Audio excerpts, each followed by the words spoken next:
Bonjour Virginie Saquet. Bonjour. Merci d'avoir accepté notre invitation. Vous êtes la maman d'une adolescente qui a eu le plus grand mal à rentrer en France depuis Israël. Votre fille est également avec nous dans ce studio. Bonjour Edel. Bonjour. Et bonjour à Franck Tapiro. Cher Franck. Bonjour Steve. Merci d'être au retour dans l'émission. Vous avez mis en avant hier un certain nombre de cas justement de personnes, de Français et de Françaises qui avaient eu énormément de mal à rentrer en France et qui avaient souffert du manque de renseignements, de contacts et d'aide très concrète des autorités françaises. On va essayer de développer tout ça ensemble dans les 15 prochaines minutes. Edel, on va peut-être démarrer avec vous puisque vous êtes la principale concernée. Vous avez 17 ans, ouais, c'est ça vous venez vos études en Israël. Racontez-nous d'abord ce que vous prépariez avant que la guerre ne démarre, donc le 13 juin, entre Israël et l'Iran. Où vous en étiez au niveau de vos études?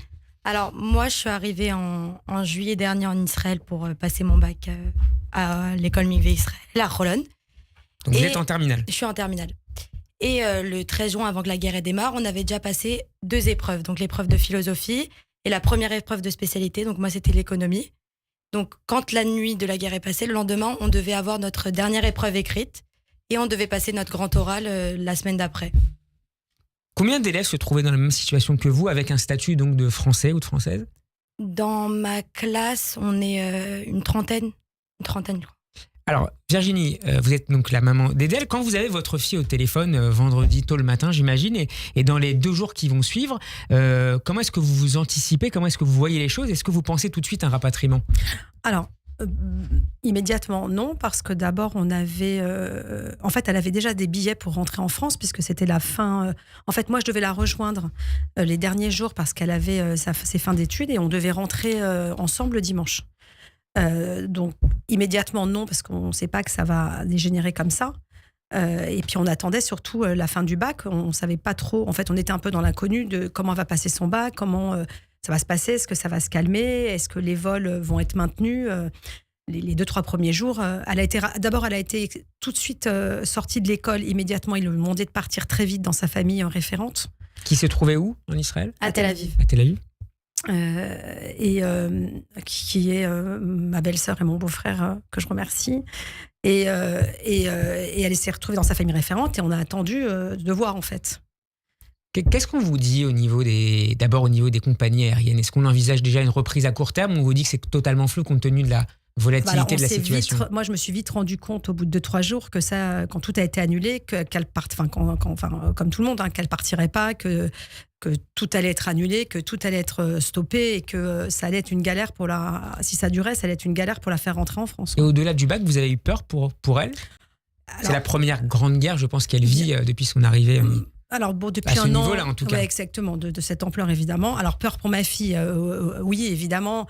Alors j'avais peur pour elle comme j'avais peur pour tous les gens qu'on connaissait là-bas.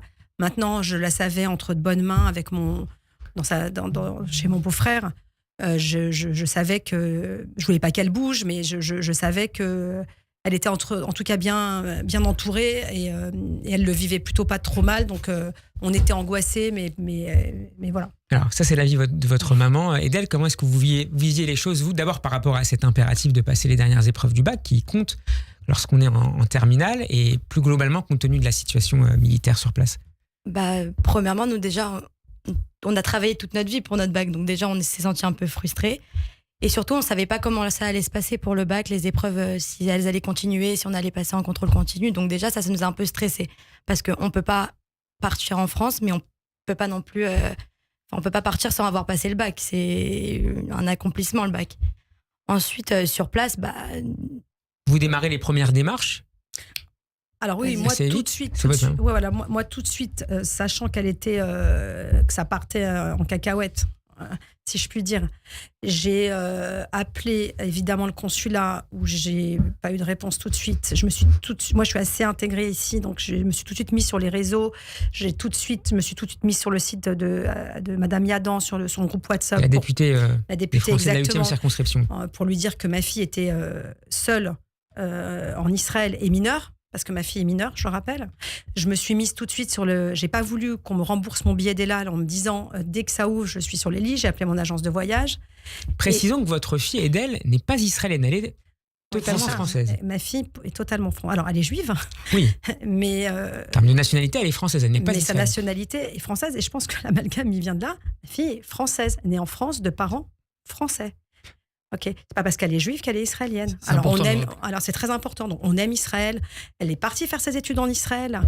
Vu les derniers développements en France, de comment les juifs sont traités dans les universités ou tout ce qui s'est passé, elle a eu elle-même envie de partir seule sans ses parents en Israël parce qu'elle voit son avenir en Israël. Mais à l'heure où je vous parle, la fille d'elle est française, de parents français, mais juive.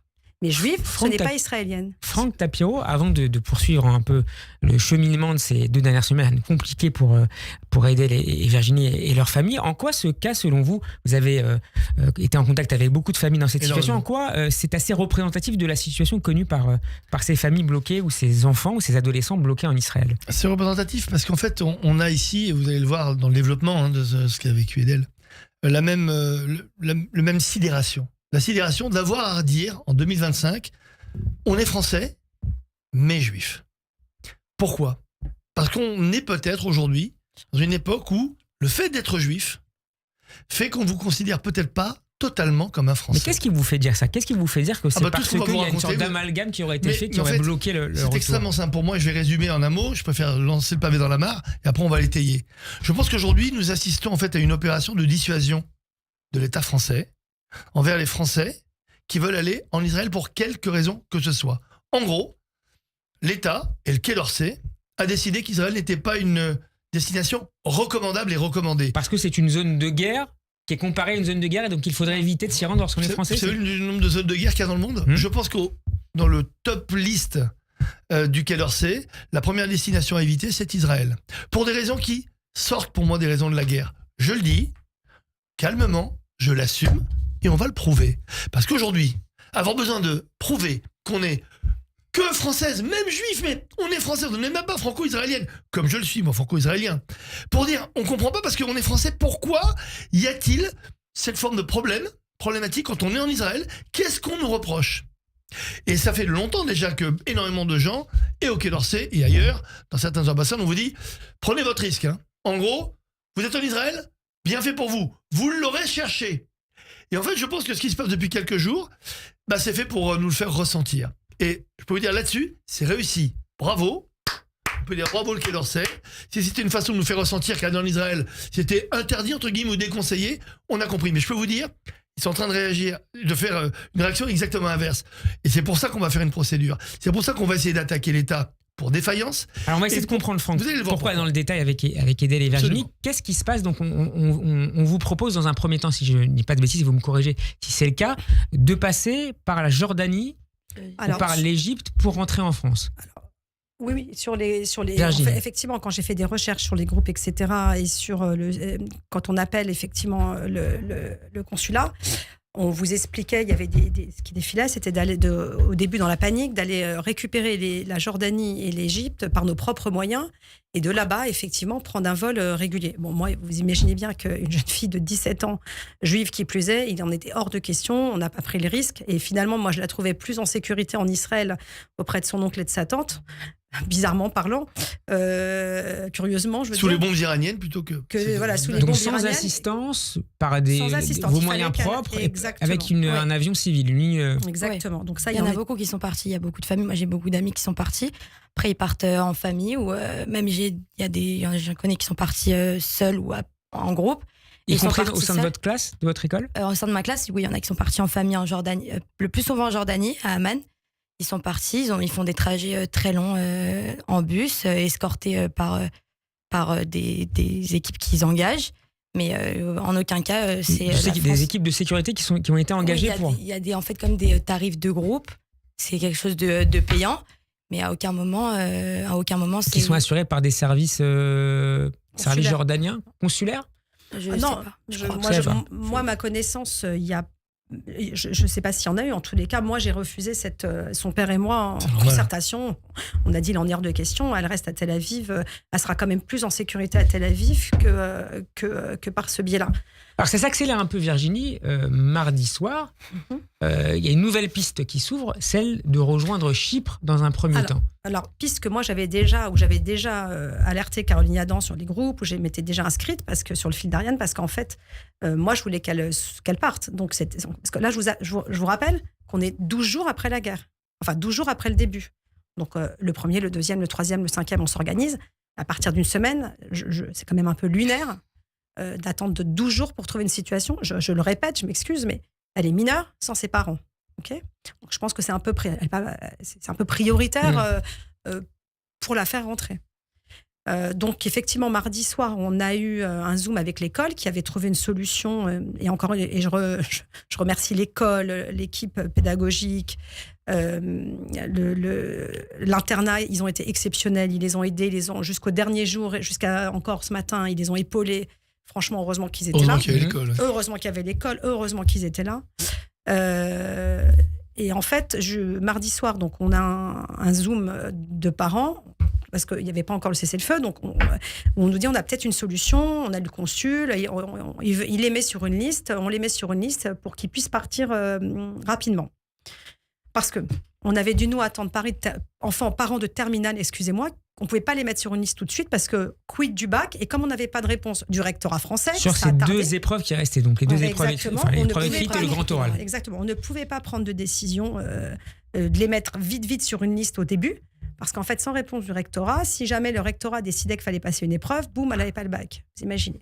Et cette réponse du rectorat est intervenue quand ? Assez tardivement, je dirais, il y a quelques jours. Ouais, quelques jours. Ça a vraiment pris du temps. Donc on a été aussi un peu dans l'incertitude ces premiers jours-là. Donc une fois qu'on a eu ce Zoom, on nous a dit on a une solution. Et le soir même, on nous a dit bon bah c'est bon, ils partent demain. Donc les parents qui ont décidé de les faire partir comme ça, ils avaient pour ordre de passer, alors là elle vous racontera mieux, mais ils avaient pour ordre de passer à l'internat, chercher leurs affaires qu'ils n'avaient jamais récupérées, de partir au consulat, de payer au consulat, parce qu'ils ne pouvaient pas partir sans payer leur 300 rapatriement. Voilà. Et du consulat, ils sont partis à l'aéroport, ils ont pris le vol militaire. Alors Edel, comment ça se passe ? Vous arrivez donc à l'aéroport de Tel Aviv pour prendre cet avion militaire français qui doit vous amener. Moi j'aimerais bien revenir du consulat. Oui. Donc on arrive au consulat, on est sur une liste, on fait tous la queue. On est vraiment à l'entrée du consulat, pas à l'intérieur, à l'entrée du consulat. Et on nous demande 300 €. Donc au début on nous avait dit soit des espèces, soit des cartes. Vous aviez été prévenu en amont ? On a été prévenu en amont par l'internat, l'école, tout ça, qui nous avait fait expliquer comment ça allait se dérouler. Donc on nous a demandé 300 € soit en carte, soit en espèces. Au moment où on est arrivé, on nous a dit finalement on peut pas payer en espèces, donc on a dû se débrouiller avec les cartes, parce que ceux qui payaient pas en carte, ils rentraient pas dans le bus. Donc on a dû se débrouiller pour faire quel que soit l'âge et quel que soit l'âge. Moi j'ai quelqu'un dans mon groupe qui n'avait pas de carte qui avait pas de carte bleue, et l'école elle a dû l'avancer et lui donner en espèces. D'accord. Ensuite, du consulat, on a pris des bus qui nous ont arrêtés à Ben Gurion. Et à Ben Gurion, on est rentré dans un avion militaire français. Le trajet a duré 40-45 minutes. Juste après ça, on est arrivé à Larnaca. Donc à Chypre. À Chypre. Larnaca, ça s'appelle ? Larnaca. C'est drôle comme nom. Larnaca, ouais. Là, c'est là où il y a l'avion. Ça, c'est prémonitoire, je dirais. On a fait cette vanne aussi. On est arrivé à Larnaca, à Chypre. Avec l'idée de prendre un avion civil cette fois pour rejoindre Paris. Avant de prendre l'avion militaire, le jour d'avant, on nous avait prévenu qu'on allait se faire rapatrier. On nous a dit qu'il y avait une possibilité qu'on reste potentiellement à Chypre, dormir. Qu'on reste où ? Est-ce qu'on vous dit tout de suite où vous pourriez rester à Chypre ? Parce que vous ne connaissez pas le pays, a priori. Non, si, il nous avait dit certainement une école. Une école ou un gymnase pour dormir convenablement. Ils ne savaient pas trop, en fait. Ils pensaient, au début, on nous a dit une école, c'était un peu flou. Mais enfin, on ne s'y est pas arrêté parce qu'ils nous ont quand même dit qu'ils allaient, du fait qu'ils étaient mineurs, qu'ils allaient tout mettre en œuvre pour les faire partir tout de suite. Bien sûr. D'autant plus qu'il y avait un vol. Et vous allez voir la suite. Qu'est-ce qui se passe ? Ensuite, on nous a dit on nous a dit dans l'avion militaire que normalement on devrait avoir un vol à 17h30 à Larnaca pour rentrer à Paris. C'est un vol Air France. Donc nous, on était assez dépêché, contents. si j'ai bien compris, par les autorités françaises. Ah oui, c'était un vol de rapatriement, c'était pas un vol commercial, absolument. Arrivé à Chypre, donc on n'est pas seul, on n'est pas que les mineurs. Il y a des personnes âgées, il y a des personnes malades, il y a beaucoup de familles avec des enfants, des bébés. Ça, faut vraiment le rappeler parce que c'était des conditions qui n'ont pas été assez convenables pour des gens qui avaient des besoins. Nous, on a 18 ans, on se débrouille beaucoup mieux sous la chaleur Bien ou sûr. dans les attentes que des personnes âgées. Donc, on arrive pour enregistrer nos bagages, on fait la queue et ça avance pas 30 minutes, 40 minutes. L'ambassadrice de Chypre, elle fait une annonce en disant que... Enfin, l'ambassadrice de France, À Chypre. elle fait une annonce en disant qu'on partira pas aujourd'hui, qu'elle était... Vous, les étudiants Non, ou que personne que partirait. personne ne partira Que personne aujourd'hui. partirait. Elle s'excuse, tout ça, mais bon, pour l'instant, on n'a toujours pas de solution. Donc, Est-ce qu'on vous dit pourquoi? c'est très flou. On parle du vol, que le vol, il doit décoller, mais c'est très flou l'histoire. On comprend pas trop. D'un bug informatique aussi. Oui, aussi un bug informatique avec Air France, des ordinateurs qui marchent pas. Enfin, très, très flou. Et le vol n'était pas plein, ils vous ont pas dit qu'il était plein. Non, le vol, il était pas plein. Il nous reste 1h30. Je voudrais qu'on arrive déjà au bout de cette émission. Finalement, vous allez dormir sur place, Oui. non pas dans une école à Chypre, mais Dans une base militaire chypriote. et les conditions là-bas sont... Alors, comme je l'ai dit, nous, on s'adapte, on a 18 Donc vous partez avec les 18 enfants, ans. les personnes âgées, les Alors, grandes familles. Nous, alors, le premier vol qui est parti, on va retrouver beaucoup, donc nous, les jeunes et quelques personnes âgées.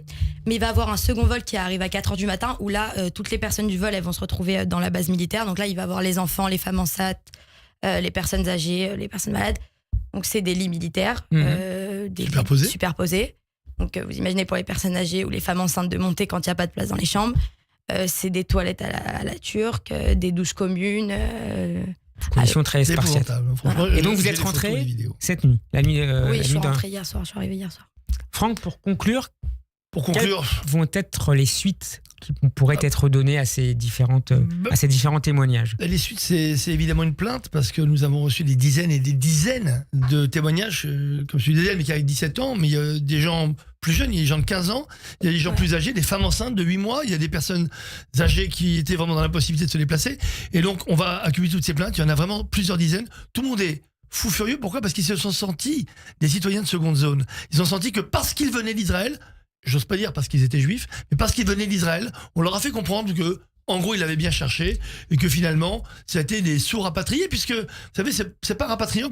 Quand on rapatrie quelqu'un, on l'emmène en France. On l'emmène pas à Chypre. À Chypre, ça s'appelle une exfiltration. En vue d'un rapatriement, une fois que vous arrivez en France. Donc en fait, aujourd'hui, Edel est rapatriée depuis hier soir, mais pendant 3 jours, elle s'est vécue comme une exfiltrée, mais surtout abandonnée. Et Merci. cet abandon, c'est pénal. Parce qu'il y a un droit de rapatriement. C'est un service public. Il y a non-assistance à personne en danger. Il y a mise en danger de la santé d'autrui. On va le prouver, on a les preuves, on a des témoignages. Et je peux vous dire que beaucoup de très près. d'avocats pénalistes sont avec nous, parce que c'est inadmissible que l'État français se comporte ainsi Merci pour les citoyens. beaucoup Franck, merci beaucoup Virginie, merci Edel.